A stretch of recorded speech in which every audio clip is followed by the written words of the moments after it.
Med Libertas Mobilen Dragster.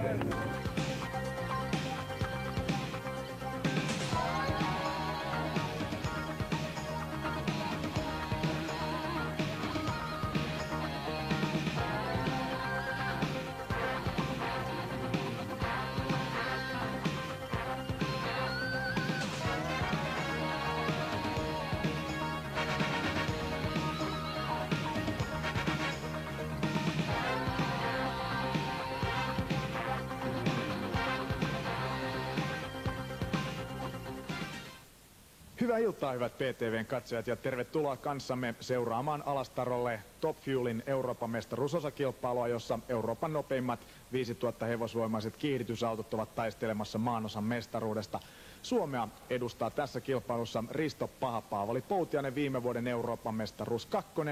Ja olemme aikaa jo päivässä, mutta ennen kuin autot saatiin radalle ja tähän kuntoon tehtiin Paha-Paavali Poutiaisen tallilla hartiavoimin töitä jo viikkoa ennen kilpailua sekä sitä edeltävällä viikolla, ja juhannuskisassahan Paha-Paavali oli radalla ensimmäisen kerran kokeilemassa omia laitteitaan ja uutta tekniikkaa. Risto Poutiainen, mitkä olivat motoparkin kokemukset? No, kokemukset oli todella positiiviset. Me pelättiin tietysti ensin, että tuommoinen monimutkainen uusi 15-portainen hydraulis-pneumaattinen kytkin olisi niin vaikea säätää, että me ollaan siitä pihalla puoli kesää, mutta Holle oli saapunut 5 Top Fuel-ryhmän autoa.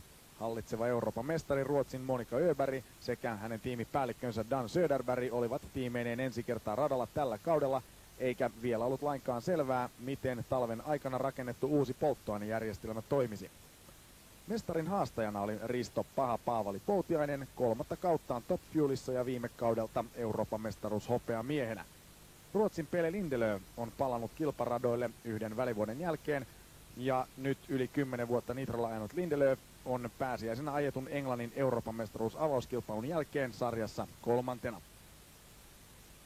Viime kauden EM6 Ruotsin Viveka Averstedt oli myös avauskisassa mukana ja ylsi siellä semifinaaliin.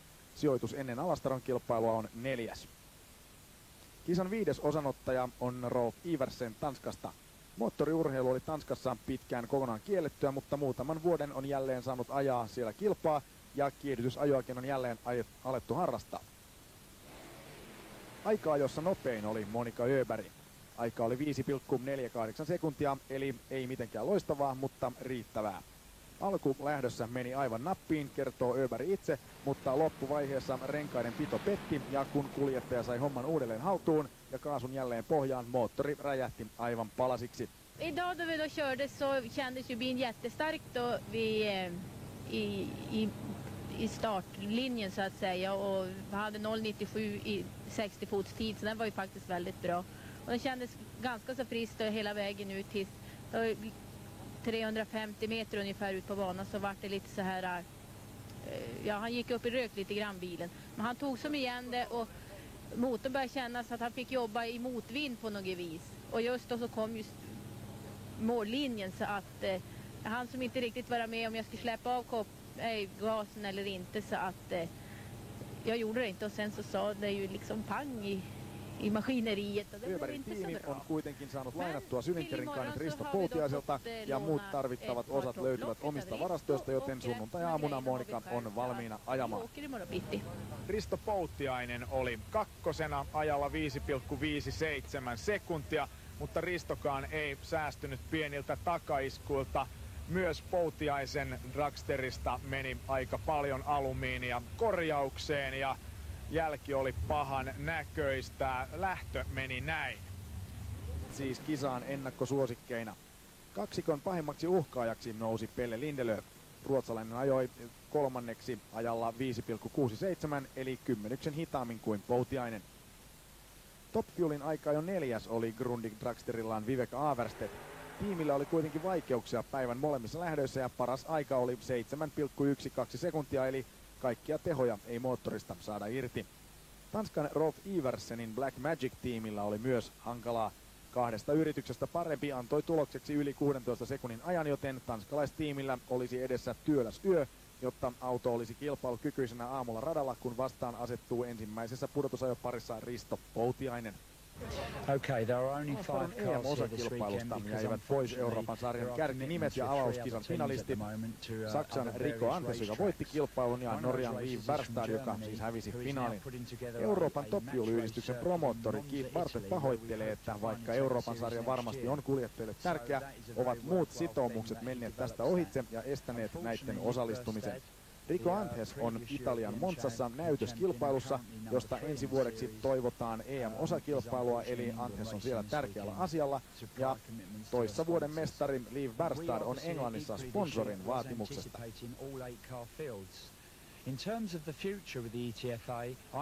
Ensi kaudeksi Bartlett pyrkii valmistamaan 8 auton pudotusajan joka kilpailuun. Neuvotteluja käydään ensi vuodeksi 2 englantilaistiimin ja 1 australialaisen tiimin kanssa, että jopa 10 autoa olisi aina mukana aika-ajossa. Aim is to achieve 10 cars turning up to qualify. I have to say the reason in 1993 that there is a shortage of teams at different races is purely due to the economic climate. Tämän vuoden osallistujakato johtuu Bartlettin mielestä kokonaan lamasta. 2 vuoden ajan sekä tiimit että Bartlett itse ovat rahoittaneet sarjaa omasta taskusta, mutta nyt heikko taloustilanne on ajanut tämän mahdollisuuden ohitse. Or England, the recession has a lag and it's now caught up with us and they're finding it very hard. Tälle vuodelle jotkut tiimit ovat saaneet yhteistyökumppaneita, kuten Poutiainen ja Ruotsin Viveka Averstedt, ja Keith Bartlett toivoo, että sopimuksia syntyy myös varmistamaan ensi kauden ajamisen. I think this year the benefit we've received from Sun Oil Company sponsoring us through their Tällä hetkellä Bartlett on erittäin kiitollinen Sunocolle, joka toimittaa nitropolttoaineet, joihin tiimeillä muuten uppoaisi suuret rahat ja joihin kaikilla tiimeillä tällä hetkellä ei ole varaa. Sunocon apu näkyy Bartlettin mukaan varmasti loppukaudesta. Tulevaisuus näyttää siis hyvältä, vaikka Englannissa ja Alastarossa sekä katsojat että kilpailijat olivatkin vielä melko kovilla. But I'm very optimistic for the future, very. Pudotusajopäivä eli sunnuntai alkoi sateisena. Kisa viivästyi pari tuntia, mutta sitten pilvet väistyivät ja päästiin tosi toimiin. Ensimmäinen ryhmä, joka ajoi pudotusajoa, oli luonnollisesti Euroopan mestaruuspisteestä taisteleva Top Fuel, ja sen ensimmäisen parin ajoivat lajittelun 5. Tanskan Rolf Iversen sekä Risto Paha-Paavali Poutiainen, Suomi. Poutiainen oli aika-ajon 2. ajalla 5,57 ja sai niin ollen valita radan. Ja tulee tässä burnouttiin radalla 2.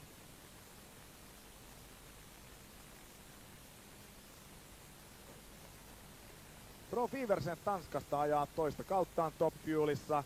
Eilen ei mennyt aivan hyvin. Aika oli siis 16,26 sekuntia. Loppunopeutta oli vain 73 kilometriä tunnissa, kun romut eivät oikein tahtoneet olla yhteistyössä tuolla autossa. Iversen sisukkaasti kuitenkin tiimeinen on ruuvannut autoaan koko yön ja palannut tähän ensimmäiseen pudotusajon lähtöön kohtaamaan viime vuoden Euroopan mestaruussarja 2.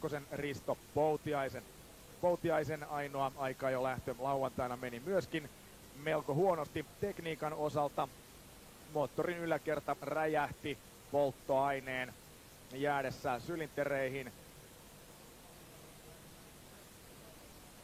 Ja näin ollaan aivan tuota pikaa pääsemässä lähtöviivalle. Tiimit tekevät viimeiset tarkistukset moottoriin. Ne irrottavat muun muassa mekaaniset kaasuvivuston rajoittimet, jotta kuljettajat eivät pääse burnoutissa rikkomaan moottoria ylikierroksilla. Sitten ne lähtöä ennen juuri poistetaan ja visiirit vedetään alas ja mennään viivalle.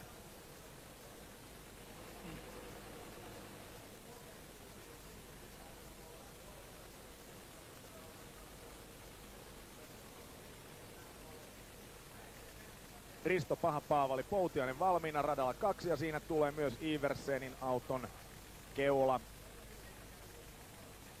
Kaikki valot palavat.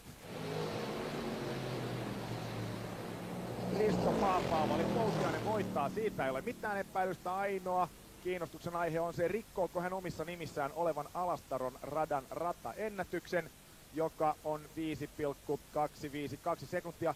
Ei tarvitse. Risto Paha-Paavali Poutiainen jatkoon 5,96. Rolf Iversen ajaa viikonlopun parhaansa 6.62, mutta se ei riitä tällä kertaa. Risto pääsee jopa hölläämään lopussa, sillä loppunopeutta on vain 338 km tunnissa, mutta Poutiainen siis semifinaaliin, jonka hän ajaa soolona, koska 8 auton kaavio ei tullut täyteen tähän Euroopan mestaruusosakilpailuun. Top Fuelin pudotuskilpailun toiseen pariin ajoivat ruotsalaiset Pelle Lindelöf ja Viveka Averstedt. Averstedt tässä juuri kuvassa. Averstedt oli aika-ajon 4. ajalla 7,12 sekuntia. Aivan kaikki hevosvoimat eivät lauantaina olleet käytössä. Ehkä nyt on toisin, burnout ainakin menee rivakasti. Viereisellä radalla eilisen aika-ajon 3. Pelle Lindelöf, todellinen konkari, hän on ajanut Top Fuelia vuodesta 1981 ja eilisessä aika-ajossa siis kolmanneksi 5,67 sekuntia, 10 hitaampi kuin kakkosena ollut Risto Poutiainen. Averstedtin autoa vielä joudutaan hieman siinä auttamaan, että menee peruutusvaihde päälle ja Averstedt pääsee palaamaan viivalle. Averstedt aloitti Top Fuelissa viime vuonna, sijoittui numeronsa mukaisesti Euroopan mestaruussarjassa 6. Lindelöfiltä viime kausi jäi väliin. Toisella kaudella hän oli ihan täysillä Euroopan mestaruussarjassa mukana ja viime kaudelta siis numero 9. Viveka Averstedt on kyllä ajanut kilpaa useita vuosia. Hän on ajanut jo 6 vuotta drag racingia tosi mielellä eri ryhmissä, muun muassa näissä Superstock-tyyppisissä pikkuluokissa ja myös kokeili Pro-stockia parisen vuotta sitten ja siirtyi sitten Top Fueliin, kun Yhdysvalloissa oli sopiva runko myytävänä. Tämä 300 tuumaa pitkä Norm Porterin vuonna 1989 valmistama runko kätkee sisällensä normaali Keith Black Nitro-moottorin ja neliportainen, siis nelilevyinen AFT:n erikoiskytkin ja suora veto. Samantyyppinen ratkaisu Pelle Lindelöfillä, hänellä on 300 tuumainen runko niin ikään, Keith Black-tyyppinen moottori, vastaavainen AFT-kytkin kuin Viveka Averstedtilläkin. Lindelöf luottaa muissakin asioissa Amerikan apuun. Tuossa kuvassa vilahti juuri Lindelöfin tiimipäällikkönä toimiva yhdysvaltalainen Gary Bergin, joka 70-80-luvulla tuli erittäin kuuluisaksi Yhdysvalloissa ajassaan Nitro Funny-carreja. Autot valmiina viivalla. Pelle Lindelöf on jo sytyttänyt ensimmäiset stage-valot.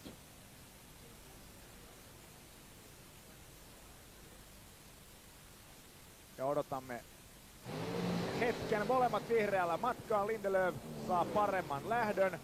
Hän voittaa selvästi. 5.5.35 Lindelöfille tämän kierroksen toistaiseksi nopein lähtö. Hän menee semifinaaliin tästä lähdöstä. Onneksi olkoon. Pelle Lindelöf tekee vahvasti paluuta Top Fuelin Eurooppa-mestaruussarjan tässä osakilpailussa. Viimeisenä ensimmäisen kierroksen Top Fuelereista saadaan radalle Monika Öbergin 300-tuumainen Chelin Race Carsin ruotsalaisvalmisteinen Nitro Dragsterin. Monika Öberg lauantaisen aika-ajon 1 ajalla 5,48 ja myös parhaalla loppunopeudella 391. Korjaan toiseksi parhaalla loppunopeudella 391 kilometriä tunnissa. Monika Öberg ajaa soololähdön, koska 8 auton kaavio ei tullut täyteen, mukana vain 5 autoa, joten nopein saa ajaa ensimmäisellä kierroksella itsensä vapaasti toiselle kierrokselle. Öberg joutuu kuitenkin panostamaan voimakkaasti tähän lähtöön, koska paremmalla ajalla saa valita radan seuraavalla kierroksella ja Pelle Lindelöf Ruotsista on Monikan semifinaalivastustaja, joten alle 5.5.3 pitäisi päästä, jotta Monika saisi valita itsellensä radan. Rata 2 on pidetty Top Fuel-tiimien joukossa parempana ratana koko tämän viikonlopun johtuen siitä, että Monika Öberg itse räjäytti oman autonsa radalle 1 lauantaina, jolloin radalle roiskui koko moottorin öljyt, eli reilusti yli 10 litraa voiteluaineita. Ja johtuen siitä